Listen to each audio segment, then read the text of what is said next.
Jangan jadi manusia yang dia nggak ada artinya sama sekali. Tetapi kalau Tuhan temukan dia, itu punya harga. Dialah mutiara Allah. Dialah mutiara yang sesungguhnya. Allah itu dekat dengan saya saudara. Tetapi terkadang kita yang sering menjauh.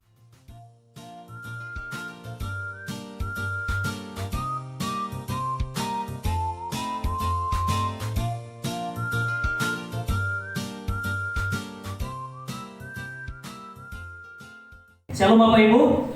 Siapa hari ini yang segar, bugar, sehat? Angkat tangan. Masih sehat? Puji Tuhan. Ini jemaat GBKP itu luar biasa loh. Itu tanpa resep, tanpa obat, tanpa banyak milih vitamin, tetapi semua sehat, segar, bugar. Betul nggak? Itu karena berkat pemeliharaan Tuhan. Ya. Akhir-akhir ini dari bulan September saya menyampaikan seri firman Tuhan berbicara tentang perumpamaan ya.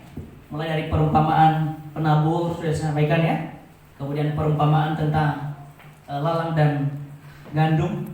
Nah hari ini saya mau menyampaikan 3 perumpamaan sekaligus. Ini yang tidak boleh dipisahkan. Nama dulu. Oke, saya menyampaikan 3 perumpamaan sekaligus hari ini. Perumpamaan itu berbicara tentang bahwa kita ini sebenarnya adalah mutiaranya Tuhan, berharga di mata Tuhan. Ada yang salah settingan belakang?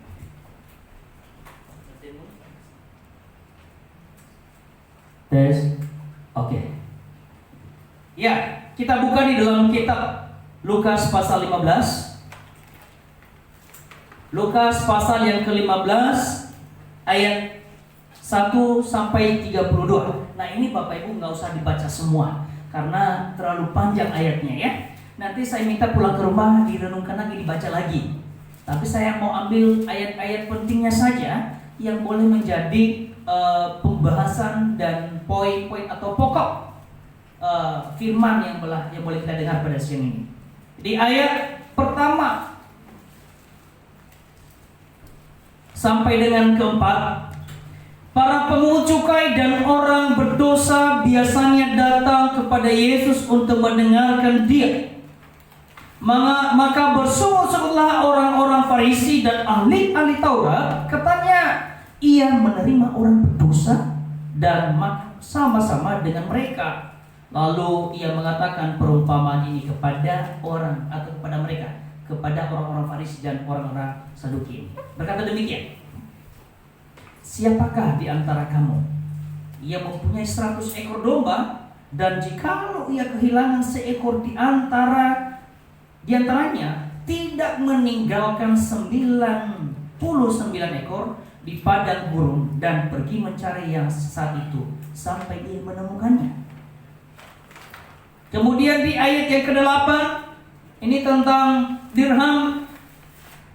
Atau perumpamaan manakah yang mempunyai 10 dirham, dan jika ia kehilangan 1 di antaranya, tidak menyalakan pelita dan menyapu rumah, serta mencarinya dengan cermat sampai ia menemukannya. Dan kalau ia telah menemukannya, ia memanggil sahabat-sahabat dan tetangga-tetangganya serta berkata, bersukacitalah bersama-sama dengan aku, sebab dirhamku yang hilang telah kutemukan. Ayat yang ke-11 tentang anak yang hilang. Yesus berkata lagi, ada seorang mempunyai 2 anak laki-laki. Kata yang bungsu kepada ayahnya, Bapak, berikanlah kepada aku bagian harta milik kita yang menjadi hakku. Lalu ayahnya membagi-bagikan harta kekayaan itu di antara mereka. Beberapa hari kemudian, anak bungsu itu menjual seluruh bagiannya, lalu pergi ke negeri yang jauh. Di sana ia memboroskan harta miliknya dengan berfoya-foya dan hidup berfoya-foya. 3 perumpamaan, 3 hal yang berbeda, tetapi satu makna, bahwa hubungannya kita ini adalah mutiaranya Allah. Kita inilah orang yang berharga di mata Allah. Kita inilah manusia yang berharga di mata Tuhan. Begitu berharganya kita. Bayangkan 3 perumpamaan ini, kalau tidak berharga tidak mungkin dicari. Betul? Siapa yang pernah kehilangan harta benda? Angkat tangannya. Pernah ada kehilangan harta benda? Bu Seli pernah kehilangan harta benda. Ada lagi yang kehilangan? Ketika kita kehilangan sesuatu, pasti kita merasakan yang namanya gelisah. Kita berusaha mencari. Kita mulai berpikir bagaimana saya mendapatkannya. Nah, sebelum itu saya melihat, kita kembali ke belakang. Ini latar belakang kenapa ini Yesus menyampaikan atau membentangkan 3 perumpamaan sekaligus kepada orang-orang Farisi dan ahli Taurat ini.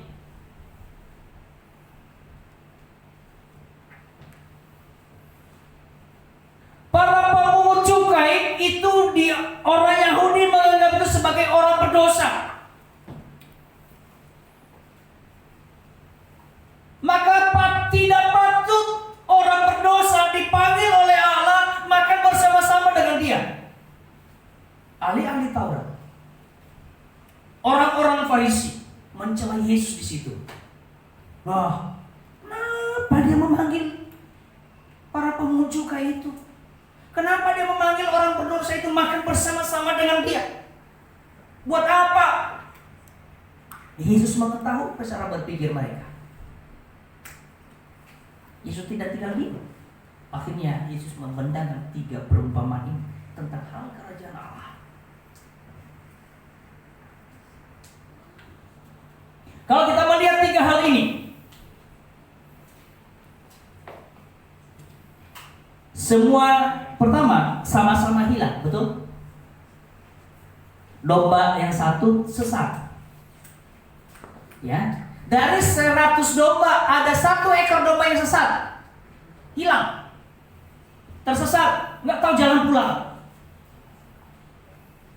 Yang kedua, seorang wanita yang kehilangan dirhamnya. 1 keping dirham hilang dan dia tidak bisa temukan. Akhirnya dia berusaha menyalakan pelitanya. Dia menyapu lantainya supaya dia menemukannya. Sama-sama hilang. Yang ketiga, hilang, tetapi ini sebenarnya menghilang. Dia menghilang sendiri. Dia pergi sendiri. Si anak hilang. Si anak bungsu ya. Si anak bungsu. Dia pergi menghilang dari hadapan keluarga. 3 ini adalah menggambarkan pribadi kita, menggambarkan diri orang bahwa semua yang hilang, semua hal-hal yang kelihatan berharga, ketika hilang dia berusaha untuk mencarinya. Hilang berbicara tentang orang yang menjauh dari hadapan Tuhan. Hilang berbicara tentang orang yang berdosa di hadapan Tuhan. Akhirnya ini menjadi jawaban singkat. Ya, dia sebenarnya secara tidak langsung dia membuat malu orang Farisi dan ahli-ahli Taurat ini. Karena orang Farisi dan ahli Taurat itu merasa menguasai kitab, merasa telah melakukan hukum-hukum Taurat. Tapi Yesus memberikan perumpamaan itu supaya apa? Mereka sadar bahwa siapapun di hadapan Allah tetap sama. Maukah dia orang yang tidak berdosa? Maukah dia orang yang berdosa? Maukah dia merasa tidak pernah melakukan dosa? Di hadapan Allah tetap sama. Karena pada dasarnya manusia ini adalah manusia berdosa. Amin. Roma 3 ayat 23 berkata apa? Karena semua orang telah berdosa dan telah kehilangan kemuliaan Allah. Enggak ada satupun manusia dalam dunia ini yang merasa tidak berdosa.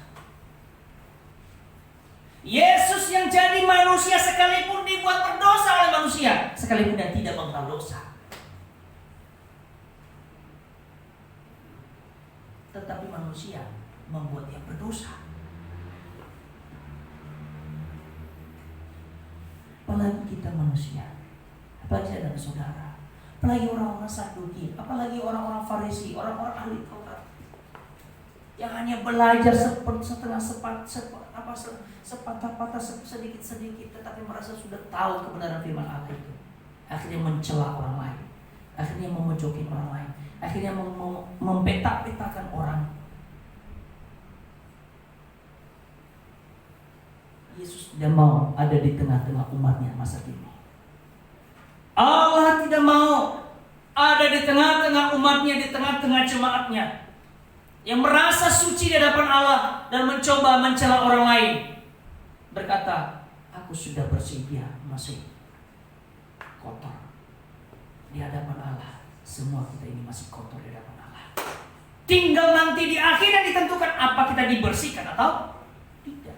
Masa-masa pembersihan, masa-masa pemurnian, inilah masa-masa kita menjalani kehidupan.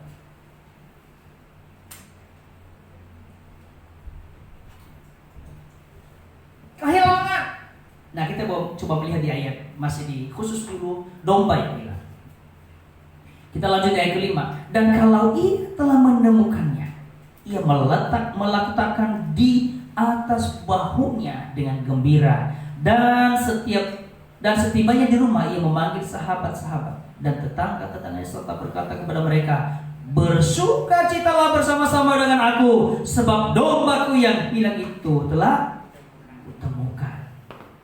Aku berkata kepadamu, demikian juga akan ada sukacita di surga karena satu orang berdosa yang bertobat, lebih daripada itu sukacita karena 99 orang benar yang tidak memerlukan pertobatan.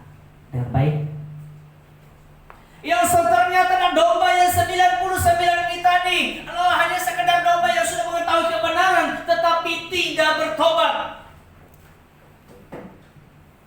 Bukan Allah tidak mencari dia, tetapi manusia yang atau domba yang 99 ekor tadi tidak sadar diri.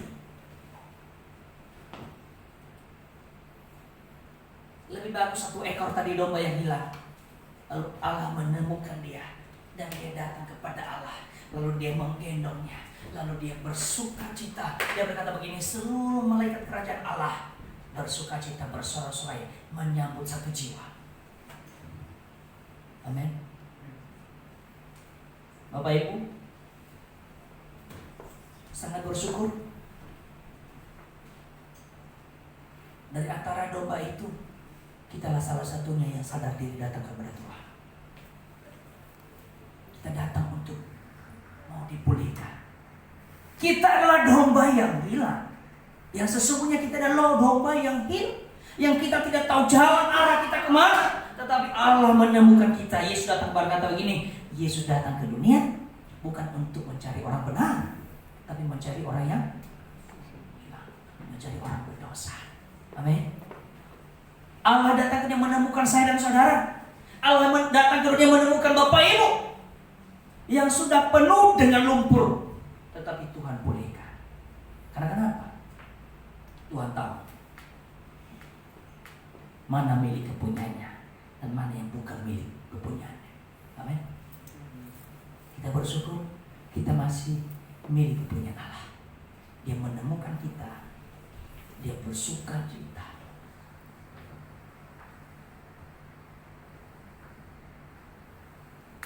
Hal yang kedua yang kita pelajari di sini bahwa ada sukacita besar, ya.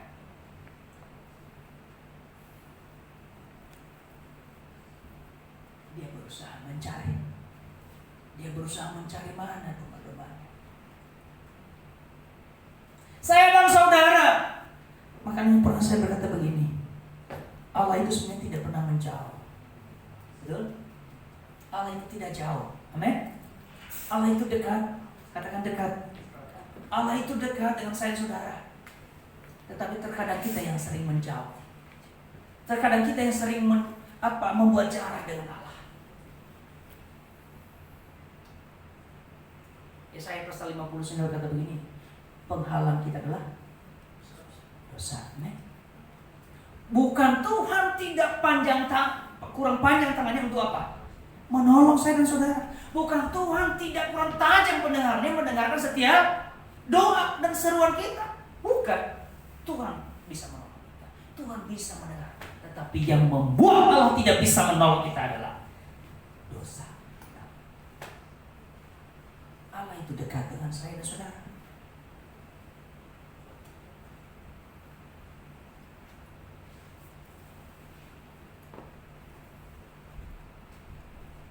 Bisa kita mencari, kita temukan Allah.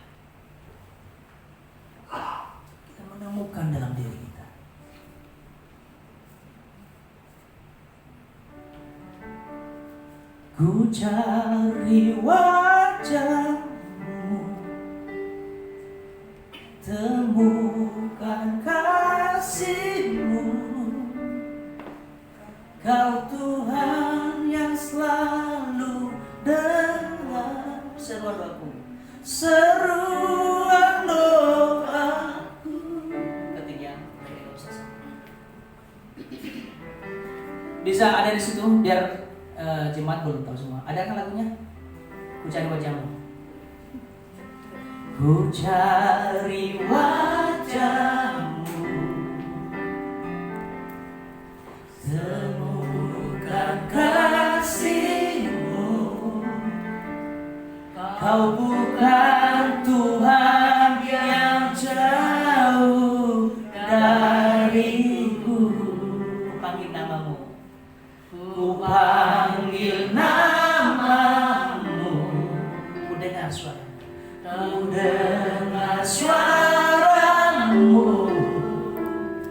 Kau Tuhan yang selalu dengar seruan doa. Katakan sungguh indah Kau Tuhan, penuh kasih dan sayang.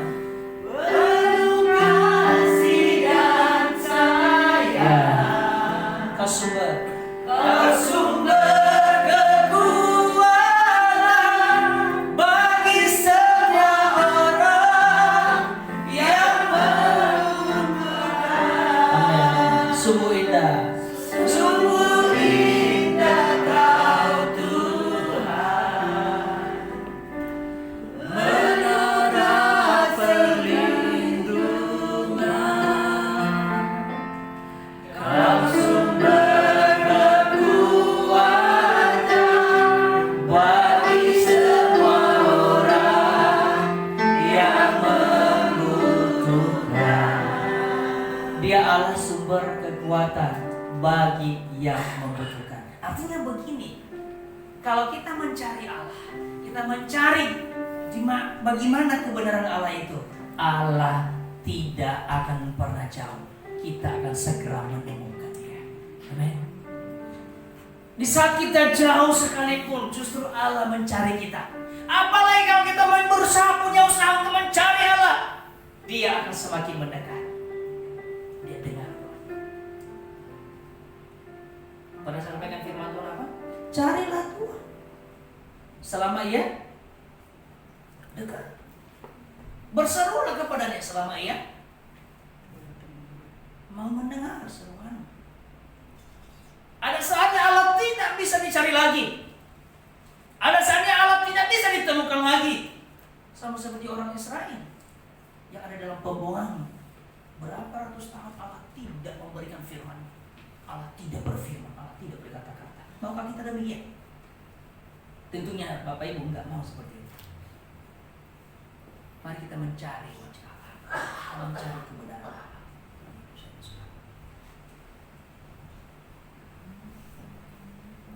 Saya baca di khusus yang anak dirham yang hilang. Dan kalau ia telah menemukannya, memanggil sahabat-sahabatnya dan tetangga-tetangganya serta berkata, bersukacitalah bersama-sama dengan aku, sebab di dirhamku yang hilang itu telah ditemukan. Ini dirham loh.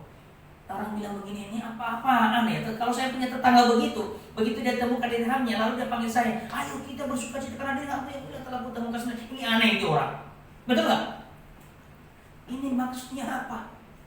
Sekecil pun dianggap itu nggak ada berharga, tak berharga sama sekali. Tetapi ketika Tuhan temukan, Tuhan bersukacita. Malaikat Tuhan menyebutnya, Allah menerimanya. Yang dianggap biasa, yang dianggap tidak berharga sedikit pun di dunia ini, yang dianggap nggak ada artinya sama sekali. Tetapi kalau Tuhan temukan dia, itu punya harga. Dialah mutiara Allah. Dialah mutiara yang sesungguhnya. Adakah kita di antara kita semua yang selama kita mengambil kita nggak punya harga, mengambil kita nggak berarti, mengambil kita nggak punya apa-apa, nggak bisa apa-apa. Tapi Allah berkata demikian hari ini, engkau seperti dirham yang tidak berharga sama sekali. Tetapi ketika Tuhan temukan engkau, dia menyambutnya dengan penuh sukacita. Dia bersorak-sorai.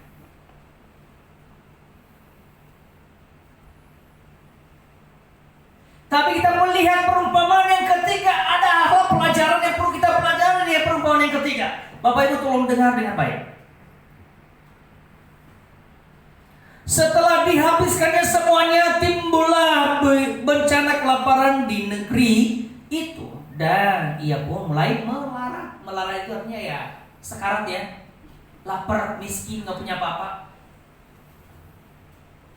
Lalu ia pergi dan bekerja pada orang majikan di negeri itu. Orang itu menyuruhnya ke ladang untuk menjaga babinya.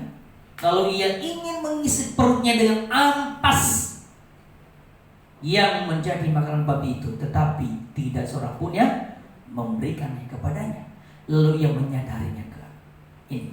Kita kasih poin di ayat 17. Lalu ia menyadarinya, katanya, betapa banyaknya orang upahan Bapakku yang berlimpah-limpah makanan, tetapi aku di sini mati kelaparan. Ini namanya tingkat kesadaran. Dia mulai sadar, loh, hartanya yang dikasih dibagi-bagikan, dia terima, lalu dihabiskan dengan semuanya. Setelah habis, dia alami bencana besar. Dia lapar, dia miskin, nggak punya apa-apa, dia melarat, hidupnya sekarat. Baru mulai sadar, loh kenapa aku di sini mati kelaparan di rumah bapakku? Banyak orang upahan nggak pernah lapar, makan makanan yang enak, betul? Loh kenapa di sini malah mati kelaparan?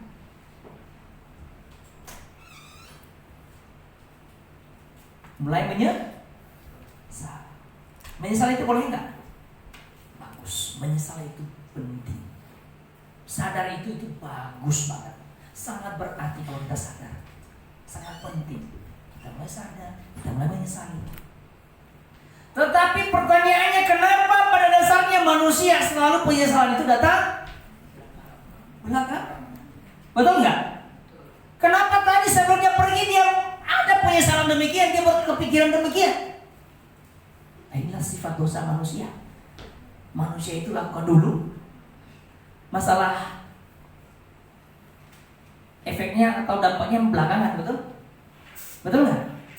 Makan aja dulu, seperti yang Budi sampaikan 1 minggu lalu kan?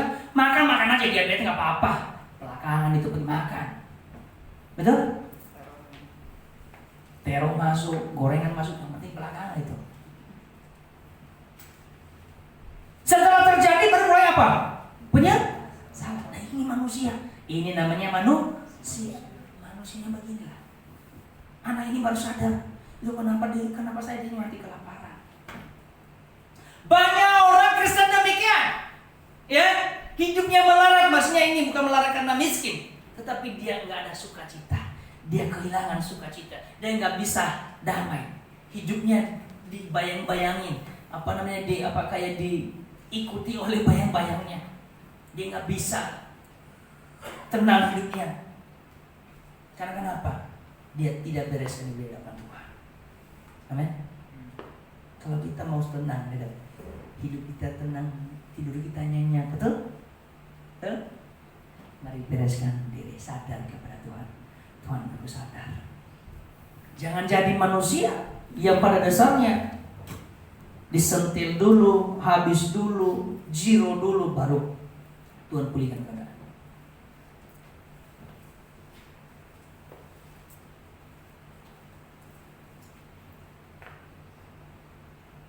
Aku akan bangkit dan pergi kepada Bapakku dan berkata kepadanya apa?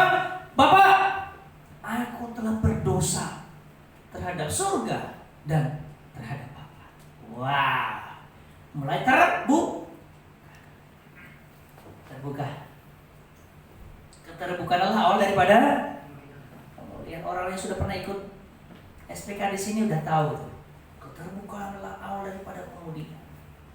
Perubahan bukanlah perubahan sampai terjadi suatu perubahan. Betul?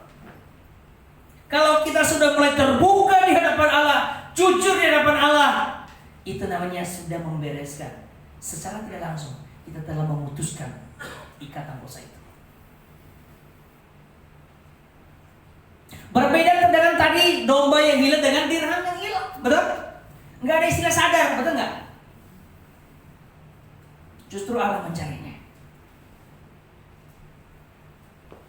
Dan perumpamaan yang ketiga ini sebenarnya seakan Allah berkata langsung pada saudara, jangan tunggu alami keadaan sekarang baru Tuhan, baru engkau mencari Tuhan. Jangan tunggu keadaanmu sekarang baru pergi mencari Tuhan. Tetapi selama masih ada kesempatan saat ini, mari datang kepada Tuhan, buka hati.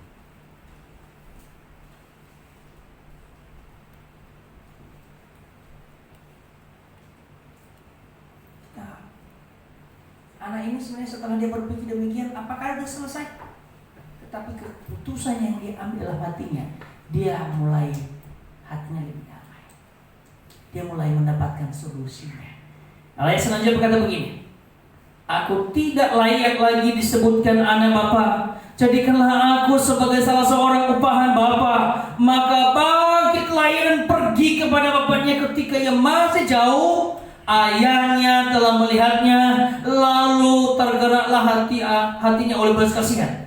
Ayahnya itu berlari mendapatkan dia, lalu merangkul dan mencium dia.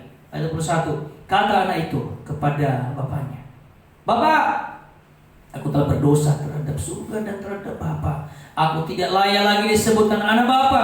Tetapi ayah itu berkata kepada hamba-hamba, lekaslah, bawa kemari jubah yang terbaik, pakaikanlah itu kepada, dan kenakanlah cincin pada jarinya dan sepatu pada kakinya. Dan ambillah anak lembu tambun itu, sembelihlah dia, dan marilah kita makan dan bersukacita. Sampai di sini. Ada perlakuan yang berbeda kan? Ada kan? Tadi domba yang hilang ketika ditemukan, dia memanggil tetangganya bersukacita bersama-sama dengan dia. Betul? Dirham yang hilang setelah ditemukan, dia memanggil tetangganya untuk bersukacita bersama-sama dengan dia, karena dia telah menemukan kembali. Tetapi ada yang sedikit berbeda di sini. Perbedaannya apa? Kalau Bapak Ibu lihat,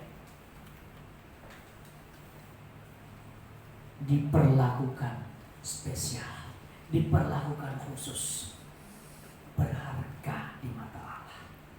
Begitu berharga dia menyambut anaknya. Dia nggak bisa jawab apa-apa. Anaknya hanya mau, Papa, saya sudah berdosa di hadapan surga dan juga di hadapan Bapak. Aku tidak layak disebut anak. Lalu bapaknya merangkul dia, mencium dia. Dia memanggil seluruh karya-karyawannya. Ayo, ambil pakaian yang bagus aku, jubah itu, pakaikan dengan dia. Artinya satu keterbukaan kita di hadapan Allah, dia langsung menerima dan dia pulihkan kita, dan kita benar-benar mendapatkan kemenangan.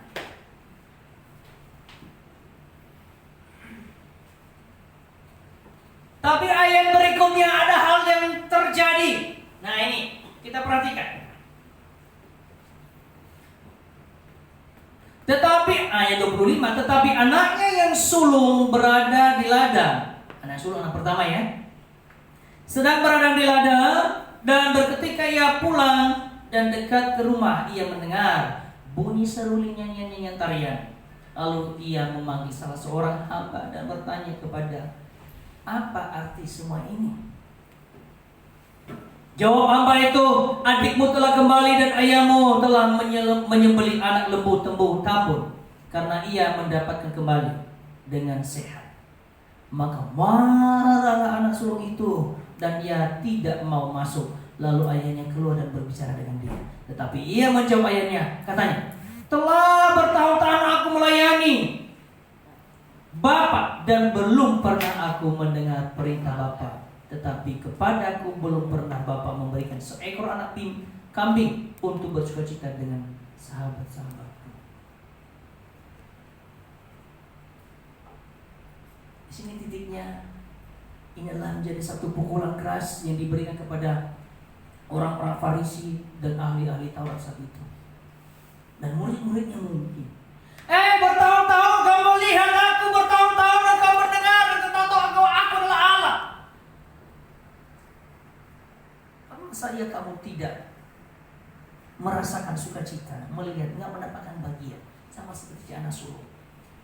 Anak sulung marah, Bapak, sudah bertahun-tahun aku melayani Bapak, kok nggak pernah disambut ke begitu? Betul? Sudah bertahun-tahun aku melayani Bapak, saya nggak usah seekor lembu tambun lah, seekor kambing aja nggak pernah Bapak berikan untuk kami bersukacita dengan sahabat-sahabatku. Nggak pernah kau berikan baju jubah yang indah, cincin yang mahal. Tapi anakmu ini yang hilang ketika kembali kau engkau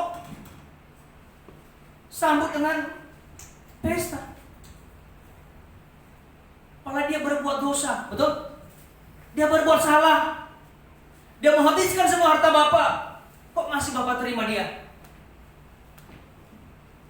Aku menyesal Bapak melayani engkau bertahun-tahun. Halo? Pernah kita orang Kristen dan berkata demikian selama ini?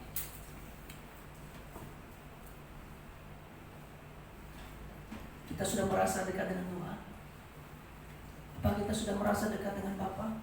Masihkah kita belum mendapatkan sukacita itu? Masih kita belum merasakan bahwa Tuhan menyambut kita dengan penuh sukacita? Masih kita belum merasakan bahwa Tuhan menyertai kita? Kalau belum, berarti kita sibuk dengan melihat kesalahan orang lain. Sama seperti si anak sulung, dia punya membeberkan di depan. Anak itu si bungsu kan salah, dosanya besar, kok Bapak terima dia? Terlalu sibuk kita melihat kesalahan orang lain. Terlalu sibuk kita melihat kesalahan orang lain, sehingga kita tidak bisa melihat kesalahan kita.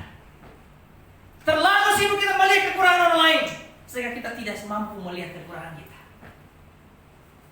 Terlalu sibuk kita melihat kelebihan orang lain, sehingga kita juga tidak tahu bahwa kita ada punya kelebihan.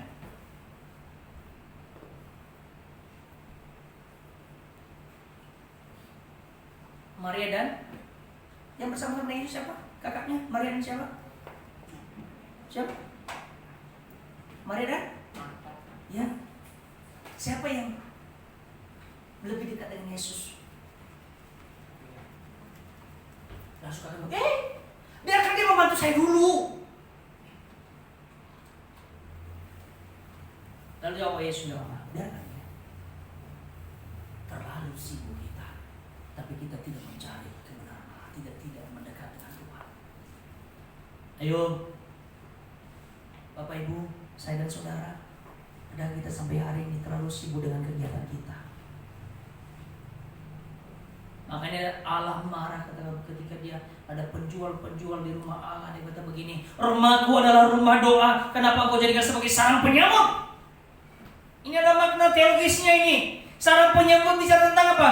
Tubuh kita, hati kita adalah rumahnya Allah, tetapi terlalu kita penuhi hal-hal yang tidak berfaedah.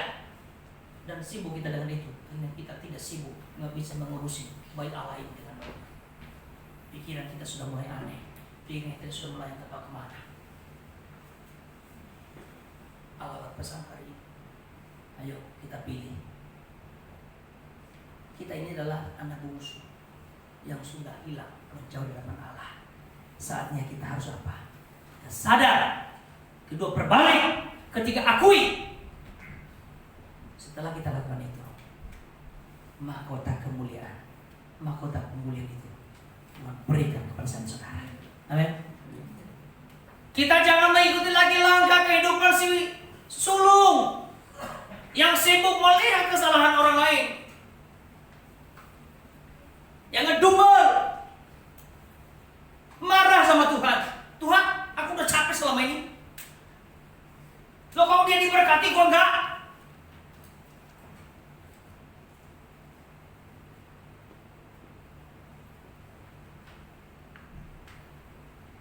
Tetapi Tuhan sudah butuh itu lagi. Tuhan butuh hari ini. Kita datang kepada Tuhan. Tuhan, aku sudah tidak layak lagi kau sebut sebagai anak. Aku tidak layak lagi kau sebut sebagai anak. Aku sudah berdosa kepada surga dan kepada Bapa. Jadikan aku lagi hamba. Tetapi Tuhan, tidak mau menjadikan kita hamba lagi. Ya, Yohanes pasal 15 begini, aku menyebut engkau sebagai sahabatku. Yohanes pasal 1 ini, aku menyebut sebagai anak-anakku. Enak nggak disebut sahabat sebagai anak-anak? Enak banget. Dan kalau budak, hamba itu kan budak, betul? Ya, makanya jemaat Tuhan, untuk jemaat Tuhan nggak disebut sebagai hamba Tuhan, tapi jemaat Tuhan masih bisa disebut sebagai sahabat dan anak-anak Allah. Hamba Tuhan itu budaknya Allah, betul nggak?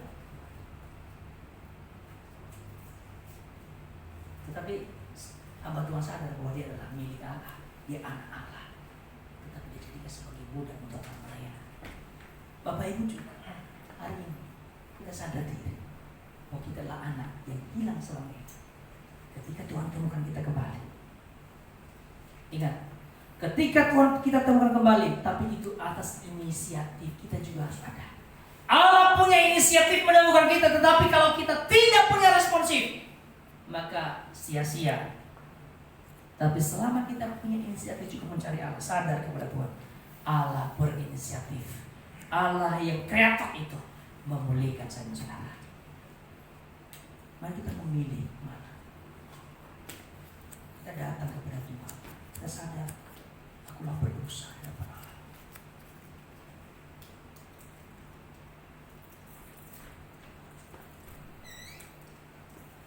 Lalu kita datang kepada Tuhan, Tuhan, Engkau telah menebusku, Engkau telah memulihkanku, anak ini sudah disambut, itu sudah dipulihkan. Bagi Bapak Ibu yang masih di dalam ruang ini, jemaat Tuhan, dia jemaat tidak di rumah juga, yang masih selama ini kita tidak memiliki kesadaran, Tuhan mau hari ini kita dipulihkan. Kita datang kepada Tuhan.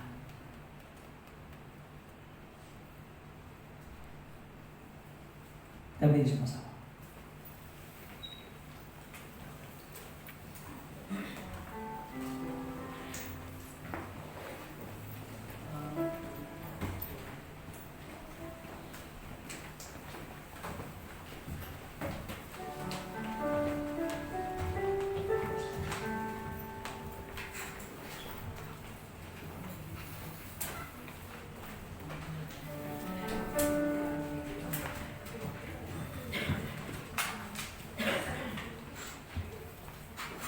Mari Bapak Ibu, jemaat Tuhan, baik Anda di dalam rumah maupun di rumah, kita mulai merenungkan firman ini.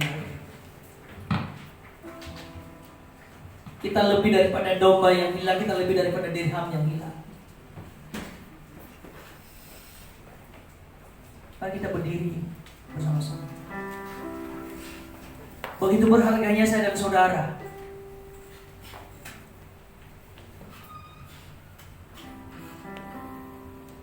Sungguh indah penuh kasih dan sayang, Kau sumber kekuatan bagi semua orang yang membutuhkan. Sungguh indah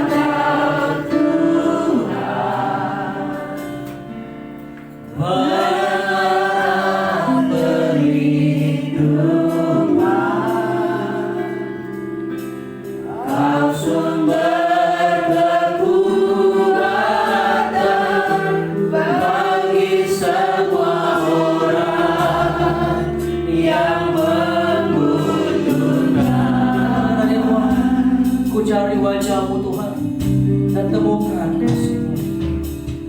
Ku cari wajah-Mu, temukan kasih-Mu, temukan kasih-Mu. Kau bukan Tuhan yang jauh, Kau bukan Tuhan yang jauh dariku.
Engkau adalah tempat perlindungan kami bagi setiap kami yang membutuhkan kekuatan. Kau sumber kekuatan bagi kami. Kau tempat perlindungan bagi kami.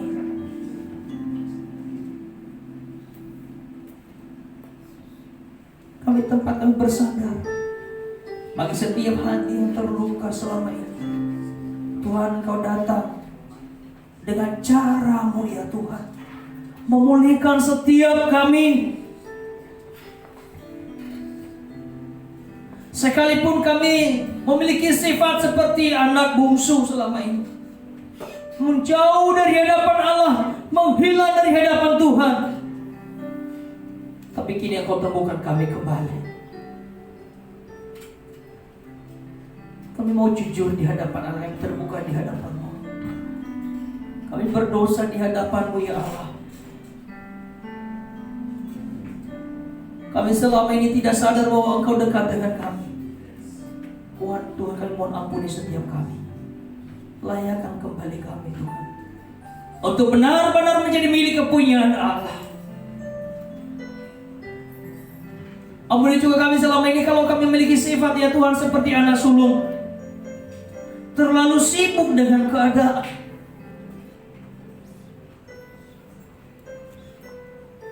Sedikit kami berkomunikasi dengan Bapa, jarang kami komunikasi dengan Bapa melalui doa dan merenungkan firman. Tuhan, hari ini kami mau ampuni kami. Kami tidak lagi menyibukkan diri kami dengan melihat kekurangan dan kelebihan orang lain, tapi kami mau melihat keberadaan setiap kami di hadapan-Mu.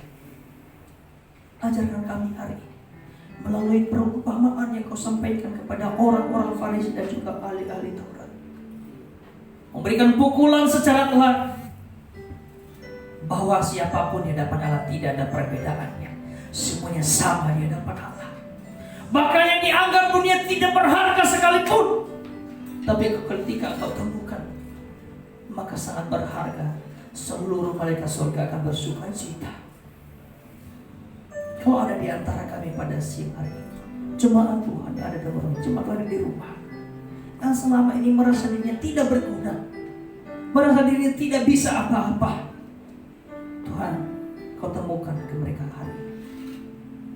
Biar mereka menjadi milik kepunyaan Allah kembali. Mereka bersuka cita lagi. Terima kasih Tuhan buat firman telah kami dengar pada sini.